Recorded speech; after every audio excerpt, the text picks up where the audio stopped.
Join me. Together we can rule the galaxy far and sun. I am a Jedi, like my father before me. This is getting out of hand. Now there are two of them.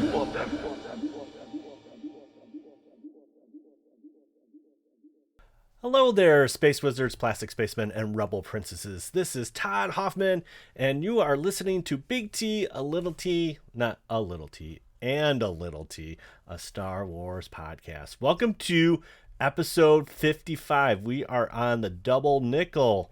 I can't believe that. That is so cool. So, unfortunately, Trent can't join me tonight, but we are going to be talking about the third episode of Star Wars Bad Batch Replacements. Not too much going on this week. Just doing a little bit of, home improvements, trying to build a garden for Jen. So we're working on that outside all weekend. So that's been fun. But essentially, we are just, getting through the last couple weeks of school for Trent and Ellie, so that's been pretty exciting. But we are super excited to talk today about some Bad Batch. I might also be playing some Resident Evil Village, but other than that, keeping pretty tied up with work and everything else going on. But yeah, let's just dive right into it. So again, this aired on, what was that date? It aired on, I believe, was that just last week? It's so hard. May 14th. Holy cow. Runtime is a little over 24 minutes, but, essentially we are continuing right where we left off. The Bad Batch team got cut out of the way and got his family out, and out of harm's way from the Empire. And now we have the Bad Batch team kind of flying through hyperspace and trying to figure out the next move. The official description for this is the Batch gets stuck on a desolate moon. Pretty much sums up the show, but I really do enjoy this episode. I think one of the things that the Bad Batch is definitely establishing is that it is establishing that we're going to find out a little bit more about what's happening and how the Empire actually came to be, especially this kind of messy clone trooper, stormtrooper transition. And so I'm very interested to see where this is going, what's happening.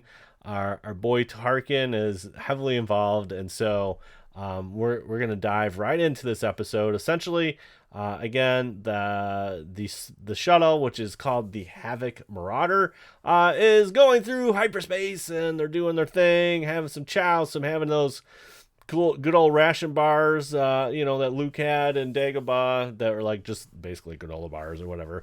But essentially, there's not much left, and they need to get to a next stop to kind of figure out what's going on. We got a problem with the ship. So something goes wrong. Basically, essentially echoes like, yeah, the power capacitor, has blown. Maybe it had a bad motivator, maybe something, the flux capacitor. I don't know. It's really a power capacitor. But essentially, they crash land on a moon. And the moon is very much your typical kind of moon with these kind of big old rocks and crevices and stuff. It kind of looks like your normal moon that you would see. And there's some damage. So they got to figure out what the heck to do. And the atmosphere is not breathable. So they have these kind of cool masks that kind of light up their face. I thought it was kind of a cool design. And so they have to kind of do a recon based on the ship's analysis and all that kind of fun stuff. They have to figure out, okay, how do we get out of the jam? Based on text, little thing, there's like, oh yeah, we got this capacitor blown and we got to figure it out. One of the things that's interesting is Omega is like, hey, maybe it's over here, and it was actually like Crosshair's gear. And so it's sad. There's a moment of kind of awkward silence, and Wrecker's basically like, I miss him. And I think there's still obviously it's still a gap because they definitely miss him, and they want to see why did Crosshair kind of turn on them. So that definitely is a plot thread that's going to be continued. Also, one of the things that it's kind of foreshadowing during the rough landing, they get Omega and Wrecker are in their crash harnesses in the back of the ship, where Hunter and Echo and Fives are kind of up in front, and essentially they have a big crash, and Wrecker hurts his head.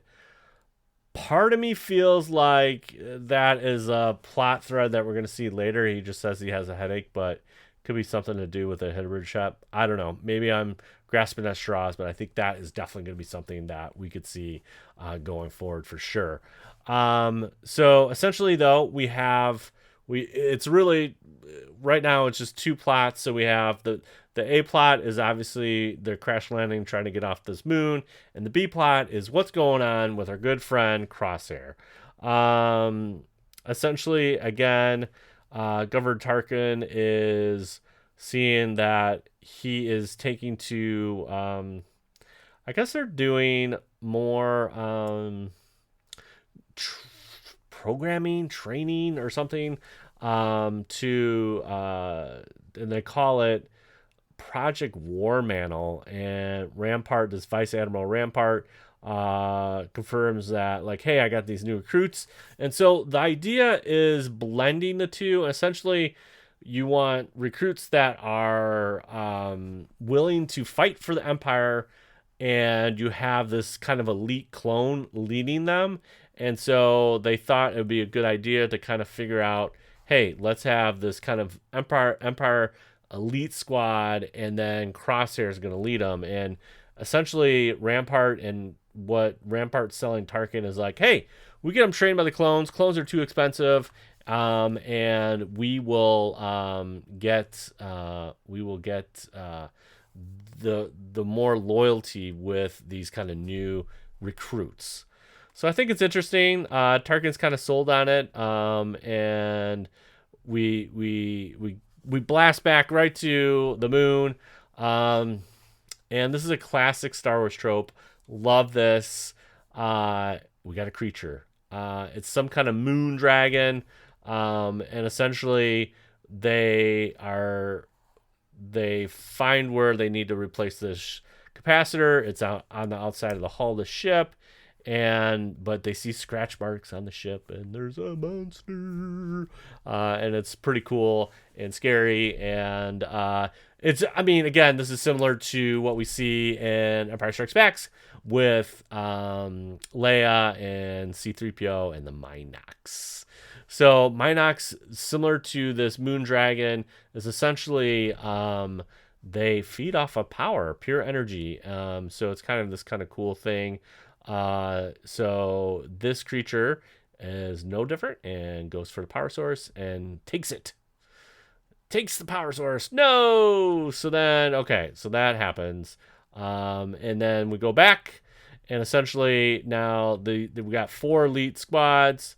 They say something one of the guys says something very interesting, which, you can kind of unpack for a little bit, and essentially says, hey, the Empire has a roof over my head. I get fed. I get all these kind of amenities with the Empire, which I didn't get with the Rebellion. And so here you see like essentially what he's saying is like the quality of life, even though I might not be fighting for the right cause, or I might be doing something a little bit different, but I'm happy and content with the Empire because I get stability, which is interesting. So they essentially, just says, hey, I got these amenities. I'm good with the Empire. And so then they kind of have this, essentially they're trying to find the Saw Gerrera kind of camp, and they're going to try to redo what they tried to do with the Bad Batch, and Tarkin failed. And essentially saying, Okay, let's see how the Elite Squadron does with this. We know that some of the base camp is still there, and we need to kind of figure out what we're going to do there. Well, they know what they're going to do there. They're trying to wipe them out, all of them. And so the Elite Squadron with Crosshairs goes there, and so essentially now we switch back. We're back. Okay, so now we have Omega and Hunter are tracking the little moon dragon, and so Omega's kind of asking about his skills, and so one of his enhanced skills and why he's Hunter is that he could track, and so Omega's asking if he could track, and there's this kind of cool tender moment also about like um we all have skills, everyone's enhanced, and Omega even includes Crosshair, and so she's trying to heal that wound that is still there, which I find very interesting. um so go back, now we're back to the planet. The Elite Squad with Crosshair is on the planet, and they're tracking them, kind of know the drill, and they are not, there's a couple soldiers, but there's a couple civilians, and this is where Crosshair steps up and becomes the alpha in a sense. And what's going on is that one of the guys is like, dude, these guys are just civilians, we shouldn't really do anything. And Crosshair's like, a good soldier follows orders, and shoots, I think his designation is like ESO1, I'm not sure. He shoot this dude, he gone, and the other troopers are like, oh, Crosshair means business and we should follow orders. And essentially Crosshair puts him to the task, is like, finish the job, which again, from what we saw in Bad Batch, the prior episode is like, they didn't do the deed or whatever. So we got that going on. It's pretty interesting. So Crosshair is like, yep, we're gonna get the job done. Now we kind of go back. Go back to the moon. They track the dragon. The dragon kind of knocks out Hunter. Omega tends to him, gets him breathing. He knocked off his mask and kind of knocked unconscious. And so Omega's like, I can do this. And she's kind of crying for help, but she's like, nope, I'm going to do this. She's small, and she sees the dragon kind of burrow into one of the little caves. So she grabs Hunter's blaster and is like, I'm going to do this. And so we get this kind of cool little scary monster thing where she's crawling, she's got a flashlight and her gun, and she's in the tunnels doing a little tunnel rat and trying to figure out what's going on. And she basically comes across like a den, like where this creature's at. And there's all these kind of like little doohickeys and doodads that he or she likes. And so she finds the capacitator.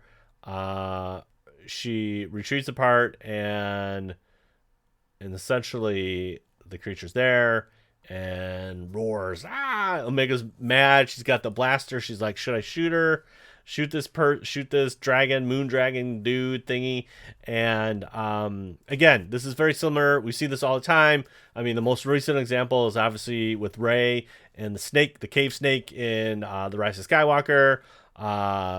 We see that the snake is scary and they want to shoot, but they don't. And Rey finds out the snake is injured. Rey puts in her life force and heals the snake, and eventually leads to a path of them to get out of the sinking fields and all that kind of stuff. Here, Omega realizes like the creature is a life being, and maybe there's a better way. And she sees that it's just his home. He's got his Xbox. He's hanging out, chilling. This is his home. He's got all these kind of cool little doohickeys around. And so she doesn't shoot the dragon. Kind of sees the surroundings. She essentially throws her flashlight. And it's kind of this cool moment where the dragon kind of goes after a flashlight from a distraction perspective, but then he's got this kind of cool like little absorbing the charge, and he's got these kind of cool like energies going through him and stuff like that. So he just wants a snack. He just wants a flashlight snack. Omega does that. And essentially, she recovers the capacitor, which is cool. And essentially, Hunter is now waking up. He's like, "Yo, where were you?" And she's like, "Ah, I got this," and like hand him back the blaster. Hunter again is surprised. I think again this just shows that Omega is more than capable of holding her own, even at this young age. Again, we go back to kind of the first theme, or the first thing that was kind of said in Bad Batch, like Caminos don't mess around. They are cloned for purpose, and so I mean, essentially through Bad Batch, we're trying to figure out what is Omega's purpose. So, yeah, she definitely has leaning towards the Force. I think she definitely has an innate ability to read people, to understand their feelings. Similar to again the Moon creature, she paused and is like, "Yeah, there's something else going on here, and I don't need to, essentially." Do anything with this. I'm going to let the situation kind of play out, which is interesting. So now we go back to Camino. The Leaf Squadron comes back, and Tarkin's like, they're missing one. And essentially, Crosshair's like, we got the job done. And so, Lamasu Nalasi, I think, they're essentially, the Caminos are recognizing real quickly that Tarkin and Rampart are kind of going this pro recruit strategy, and I like this little sidebar conversation with the Caminos, and they're just like, yeah, we gotta do something, and so they're looking at, like, because the Jango Fett code kind of chain is degrading, they kind of need a new genetic source. And essentially what they're saying is, like, there are Camino property, and maybe we just need one. And so, yeah, this is kind of interesting. This kind of goes to this ethical thing where it's like, they're trying to keep their job, the Caminos, and like, hey, we got a good thing going and we want to continue that.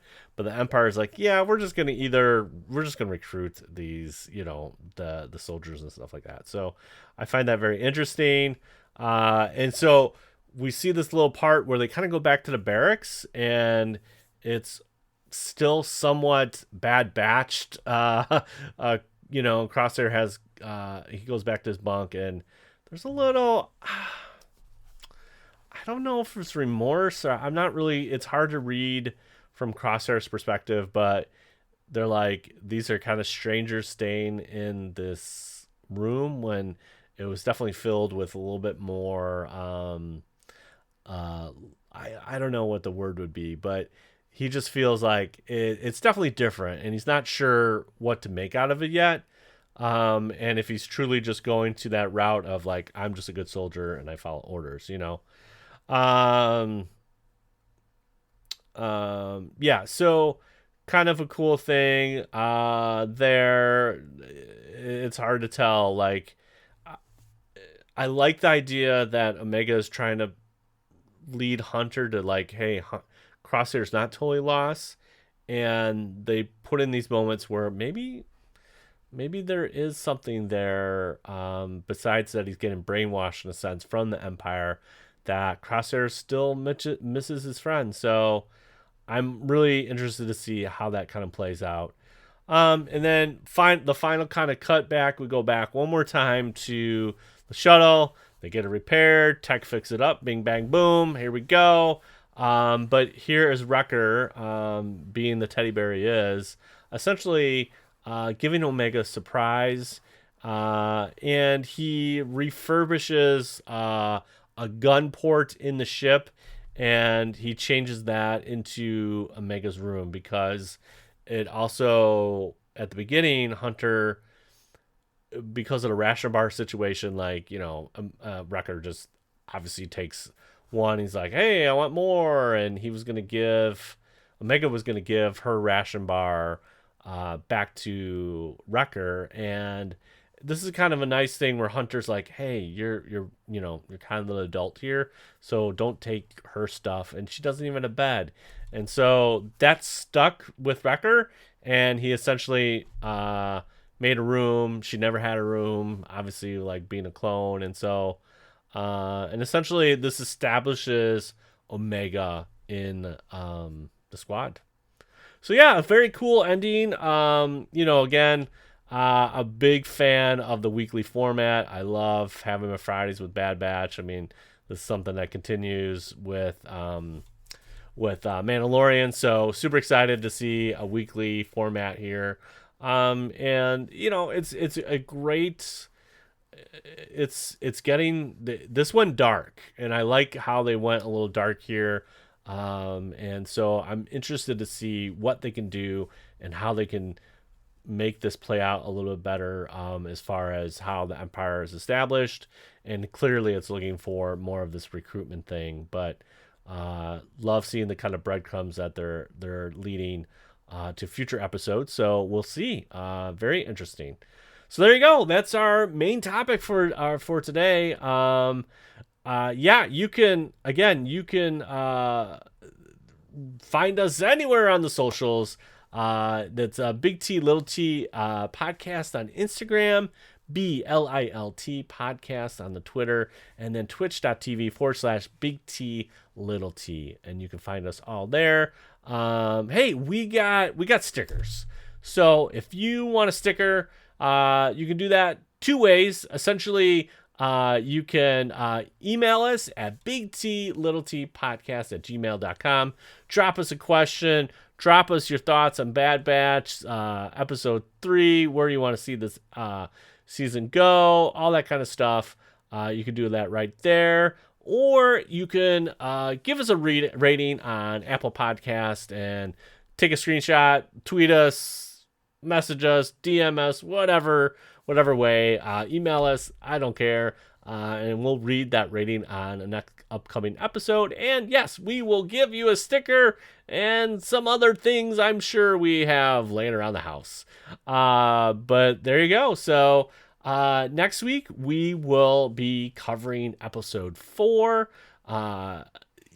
We always end this episode with truly wonderful the mind of the child is. And may the force be with you always. Bye!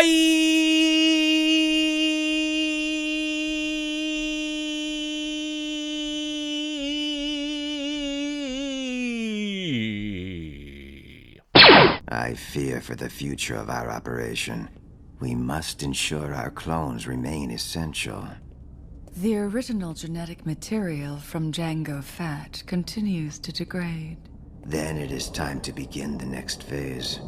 If your experiment can yield a superior clone, it will secure our relationship with this empire. Such a contingency cannot be created without a direct source. The clones required will not return willingly. They are Kaminoan property, and we only need one. Our survival hinges on it.